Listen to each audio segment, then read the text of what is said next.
दोस्तों और प्यारे अभिभावक सभी को नमस्कार। और दोस्तों, जैसा कि आप लोगों को पता है 2021-22 के लिए आरटीई निःशुल्क एडमिशन यानी कि प्राइवेट विद्यालयों में 25% सीटों पर ऐसे अभिभावक जो कि कमजोर वर्ग से है और अपने बच्चे को प्राइवेट स्कूल में निःशुल्क सीटों के ऊपर पढ़ाना चाहते हैं, उनकी जो आवेदन की प्रक्रिया है सरकार ने एक बार वापस से प्रारंभ कर दी है। दोस्तों, पूरी की पूरी जानकारी इस वीडियो में आप लोगों को देखने को मिलेगी। दोस्तों, बिल्कुल आवेदन से लेके किस तरीके से क्या क्या दस्तावेज चाहिए, किन किन बच्चों का एडमिशन होगा, क्या क्या नियम है और कब से कब तक क्या होने वाला है। दोस्तों, तो देखिए दोस्तों, सबसे पहले हम बात कर लेते हैं कि फॉर्म आप लोगों के 11 अक्टूबर से चालू होने वाले हैं। दोस्तों, ये जो 11 अक्टूबर है इसी से है दोस्तों, और ये जो आपके फॉर्म है दोस्तों ये चलने वाले हैं आप लोगों के 24 अक्टूबर तक। दोस्तों, अब आप लोगों को करना क्या है दोस्तों, यदि आपके पास आपका बच्चा है तो उसका फॉर्म अप्लाई कर देना है 11 से 24 अक्टूबर के बीच में आरटीई की वेबसाइट पर जाकर। आपको आवेदन करने की पूरी प्रक्रिया अभी मैं समझाने वाला हूं। जब आप आवेदन कर देंगे 24 अक्टूबर के बाद तो फिर वो स्कूल का काम रह जाता है थोड़ी देर के लिए, जैसे कि आपकी वरीयता सूची निकलेगी, बच्चों का प्राथमिकता क्रम निकलेगा, एक तरीके से लॉटरी निकलेगी। दोस्तों, लॉटरी 27 तारीख को आपकी निकलने वाली है। दोस्तों, जब आपके बच्चे की लॉटरी 27 तारीख को निकल जाएगी तो 28 तारीख को आपको बच्चे की ऑनलाइन ही रिपोर्टिंग करनी है। सबसे पहले मैं आपको बता दूं कि इस बार सारा प्रक्रिया ऑनलाइन होने वाली है। दोस्तों, स्कूल में आपको जाना नहीं पड़ेगा। तो आपके बच्चे का लॉटरी जिस भी स्कूल में आता है उस स्कूल के लिए, जिस स्कूल में आप आवेदन करना चाहते हैं उसमें आपको ऑनलाइन रिपोर्टिंग कर देनी है। दोस्तों, इसके बाद स्कूल आपके आवेदन पत्रों की जांच करेगा। कोई यदि करेक्शन रह जाता है दोस्तों तो 10 नवंबर से 14 नवंबर तक आपको करेक्शन के लिए भी कहा जाएगा। दोस्तों, आवेदन पत्र में करेक्शन की स्थिति में विद्यालय द्वारा 15 नवंबर से 18 नवंबर तक वापस से इसकी जांच की जानी है। दोस्तों, इसके बाद वापस से 30 नवंबर तक जो सीटें रिक्त रह जाएंगी उनके ऊपर विद्यालय आपका निर्णय लेगा कि क्या क्या प्रक्रिया आगे करनी है और कैसे एडमिशन लेना है। ये तो बात हुई पूरे टाइम फ्रेम की। दोस्तों, अब बात कर लेते हैं कि आपका आवेदन कैसे करना है। दोस्तों, देखिए दोस्तों, आवेदन के लिए कुछ नियम और शर्तें हैं। सबसे पहली बात तो जो आपका आवेदन है इस बार प्रथम कक्षा के लिए होने वाला है। इससे पहले जो आरटी के आवेदन होते थे दोस्तों वो एलकेजी यूकेजी के लिए हुआ करते थे, P4 और P5 के लिए। दोस्तों, फिर दूसरी बात, पहले बच्चे की जो आई थी 5 वर्ष से कम होनी चाहिए थी। दोस्तों, लेकिन अब अगर मैं सरकार के नए नियमों की बात करूं दोस्तों तो आप यह मेरी स्क्रीन पर भी देखेंगे और मैं सबसे पहले आपको नए नियम ही दिखा देता हूं। दोस्तों, देखिए दोस्तों, इसमें बिल्कुल क्लियर लिखा हुआ है कि एंट्री कक्षा लेवल 1 में आपका प्रवेश लेना अनिवार्य होगा और इस नियम के तहत वरीयता क्रम के अनुसार आपकी ली जाएगी। दोस्तों, बच्चे की आयु के संबंध में बात करें दोस्तों, पात्रता के लिए तो आपके बच्चे की आयु 5 साल से तो अधिक होनी चाहिए और 7 साल से कम होनी चाहिए। दोस्तों, लेकिन ये आवेदन जब पिछली बार आए थे मार्च अप्रैल में तो इसकी जो डेट थी दोस्तों 1 मार्च रखी गई थी, लेकिन अभी ये डेट कंफर्म है, आगे बढ़ेगी क्योंकि फॉर्म लेट आ रहे हैं। तो यदि आपका बच्चा 7 साल से छोटा है अभी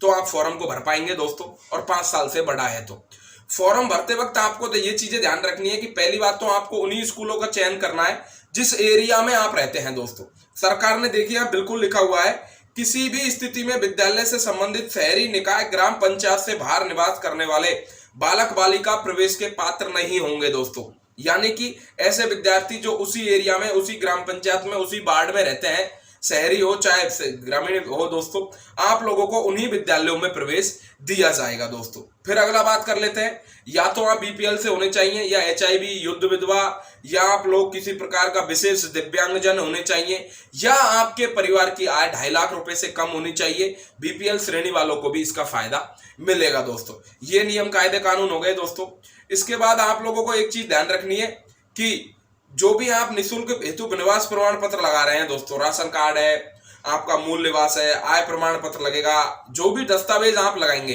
पानी का बिल है, बिजली का बिल है, वो 6 माह से अधिक पुराना नहीं होना चाहिए। दोस्तों, खासकर बिजली और पानी का बिल।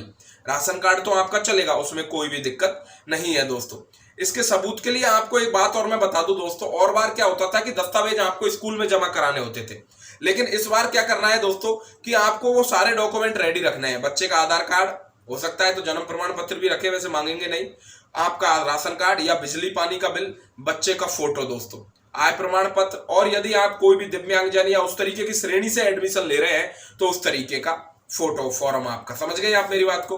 वो सारी चीजें करने के बाद ही आपको फॉर्म अप्लाई करना है, क्योंकि ये सारे दस्तावेज इस बार अपलोड किए जाने हैं। दोस्तों, एक चीज और मैं बता दूं दोस्तों, लगातार अनेक कमेंट आते हैं दोस्तों कि स्कूल वाला मना कर रहा है, स्कूल वाला एडमिशन नहीं ले रहा है। तो एक चीज मैं बता दूं, जब भी आप बच्चे का फॉर्म भर दें तो फॉर्म भरते वक्त लास्ट में वो आपसे 4 5 6 7 8 स्कूल पूछेगा दोस्तों कि जहां आप अपने बच्चे का एडमिशन करवाना चाहते हैं। दोस्तों फॉर्म भरते वक्त आपको वो स्कूल चूज कर लेने हैं।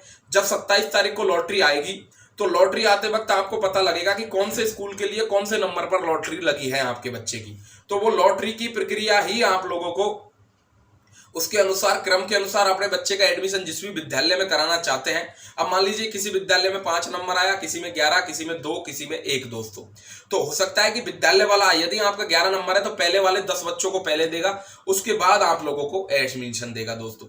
दूसरी बात मैं आपको बता दूं दोस्तों कि आपका जो बच्चा है उसका एक एडमिशन लेने के लिए विद्यालय वालों को 3 ऐसे एडमिशन लेने होते हैं जो पैसे वाले होते हैं दोस्तों।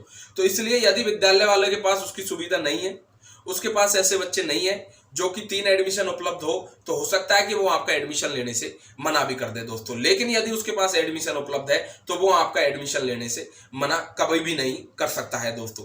अगली एक और चीज मैं आप लोगों को बता दूं दोस्तों, सरकार ने यहाँ पर कुछ नियम और शर्तें लगा दी है कि एक क्लास के अंदर किस प्रकार से एडमिशन लेना है दोस्तों आपको। तो देखिए यहाँ पर बिल्कुल लिखा हुआ है, जिसके अनुसार राज्य सरकार में स्थित विद्यालयों में लेना अनिवार्य है और प्राथमिक कक्षाओं P3, P4 और P5 में RT में प्रवेश नहीं ले सकेंगे इस बार से, क्योंकि केवल और केवल आपको फर्स्ट लेवल कक्षा में ही एडमिशन दिया जाएगा दोस्तों। अब देखिए लेंगे कैसे। P3, P4 और P5 संचालित है तो कक्षा 1 तथा पूर्व प्राथमिक कक्षाओं के छात्रों का योग यानी कि तीनों कक्षाओं का जो टोटल आएगा दोस्तों, और उनका औसत यानी कि जितने टोटल विद्यार्थी आपके पास 3 4 5 प्लस में है दोस्तों, उनका टोटल औसत और उसकी जो औसत आएगा उतनी ही संख्या आप कक्षा 1 में एडमिशन ले सकते हैं दोस्तों, जिसका 25% विद्यार्थियों को निःशुल्क सीट पर कक्षा 1 में प्रवेश देना जाना अनिवार्य है। यानी कि मान लीजिए आपके पास +3, +4 और +5 में यदि मान लीजिए 50 बच्चे हैं, 100 बच्चे हैं, तो उनका टोटल औसत निकालिए पहले तो, समझ गए, और औसत में से भी उसका 25% सीटों पर ही आप इसके अंदर एडमिशन दे पाएंगे दोस्तों। तो इस तरीके से आप लोगों की केस की पूरी प्रक्रिया होने वाली है दोस्तों। पहले आप लोगों को फॉर्म भरना है, फिर लॉटरी आएगी, फिर आप लोगों को ऑनलाइन आवेदन करना है, स्कूल वाले जांच करेंगे और जब स्कूल वाले इसको वेरीफाई कर देंगे तो आपके बच्चे का एडमिशन हो जाएगा दोस्तों। तो ये थी RT से संबंधित पूरी जानकारी 2021-22 के निर्देश के रूप में। यदि अब भी कोई सवाल जवाब है तो आप मुझे कमेंट बॉक्स में कमेंट कर सकते हैं दोस्तों, आप लोगों का जवाब आप लोगों तक पहुंचा दिया जाएगा। अब मुझे दीजिए इजाजत, नमस्कार, जय हिंद, गुड बाय दोस्तों।